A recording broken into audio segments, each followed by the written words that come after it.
এর আগের ভিডিওতে তো তোমরা দেখেইছিলে যে আমরা চলে গেছিলাম পাহাড়ের উদ্দেশ্যে, আর আমরা গেছিলাম লাভা। তো দেখে একটা কত বড় বড় টার্নিং আছে লাভা যাওয়ার রাস্তাতে। আর এটা হচ্ছে আমাদের হোটেলের মানে জানলা দিয়ে বাইরের দৃশ্যটা দেখা যাচ্ছিল। আর মেঘগুলো খুব সুন্দর করে ভেসে ভেসে যাচ্ছিল, সত্যি দেখতে দারুণ লাগছিল। আর এটা হচ্ছে রাত্রেবেলা আমাদের হচ্ছিল ম্যাগি পার্টি।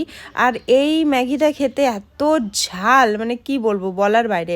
নামটা আমার ঠিক মনে নেই, যা মনে পড়লে আমি তোমাদেরকে জানিয়ে দেবো। তারপর আমরা পরের দিন আমরা গেছিলাম একটা মনস্ট্রি দেখতে। আর এটা হচ্ছে মনস্ট্রি থেকে বাইরে দেখা যাচ্ছিল যে সম্পূর্ণটাই মানে কত বড় জঙ্গলটা, আর চারিদিকে এরকম ফরেস্ট। আর তারপর আমরা গেছিলাম হচ্ছে ঝর্ণা দেখতে। তো এটার সম্পূর্ণ ফুল ভিডিও আমার চ্যানেলে অলরেডি আপলোড করা আছে, তোমরা চাইলে গিয়ে দেখে আসতে পারো। চ্যানেলটা সাবস্ক্রাইব করে বড় ভিডিওটা দেখে এসো, তোমাদের খুব ভালো লাগবে আর অনেক ইনফরমেশনও জানতে পারবে। টাটা।